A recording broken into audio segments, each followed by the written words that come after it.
is Talk with Audrey. Okay, so the pandemic has kept many of us at home, making our furry friends some of the happiest members of the household.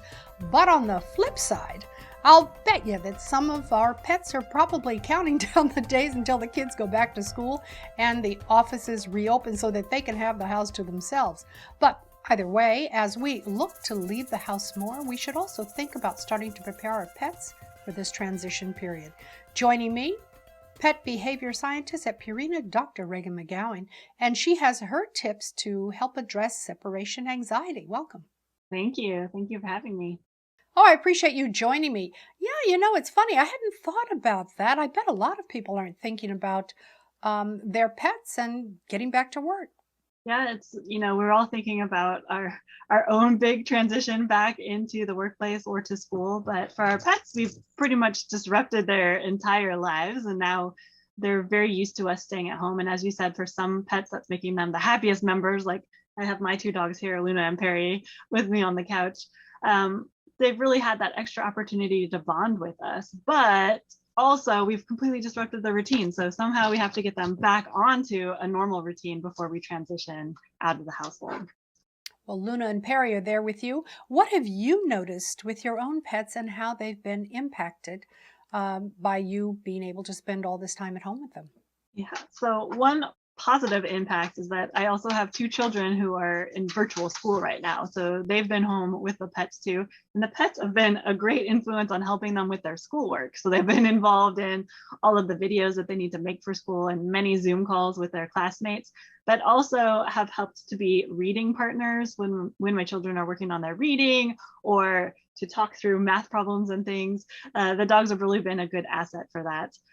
On the negative side, I have noticed that my dogs are starting to display some more types of anxious behaviors that they hadn't really displayed before. For instance, now that we're all home all the time, they've decided they need to be great guard dogs, and so are now more reactive and barking to things outside. So we've been working very hard on, rewarding their positive, calm behavior and redirecting their attention to things inside so they're not so worried about the world outside.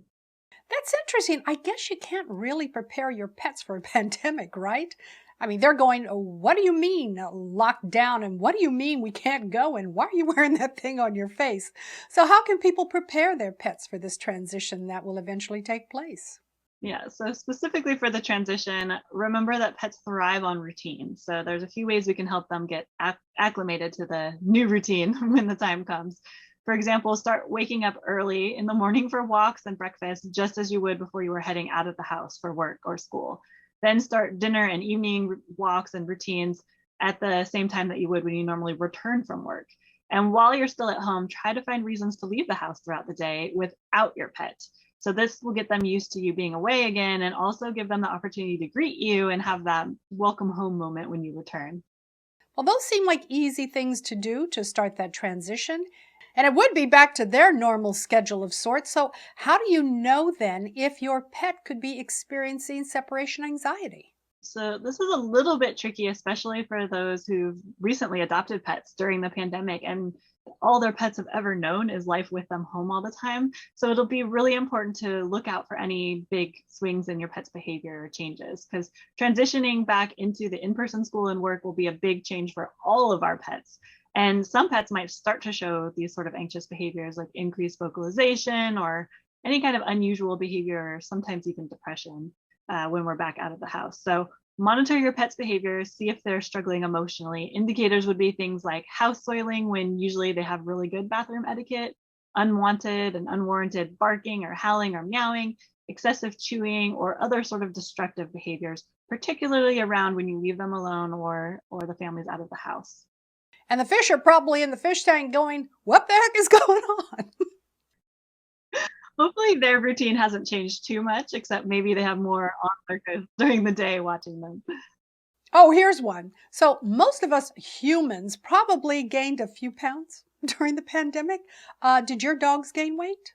My dogs didn't, but I'm pretty vigilant about keeping them lean because they're both giant breed dogs. So I try to keep them nice and lean. But I know that this has been a problem and it's been a problem for the humans in my household. So yeah, really getting back into that routine of exercise and keeping good nutrition for our pets can go a long way to keeping them in an optimal body condition. All right. So, yeah, just keep showing them love. Don't overfeed them and try to get back to that normal schedule as gradually and as lovingly as you possibly can. Where can we go for some more information? So for all sorts of tips about separation anxiety, but also nutrition and training and everything about dogs and cats, you can go to purina.com/expertise. Thanks so much, Dr. McGowan, for joining me. Thank you. It's my pleasure.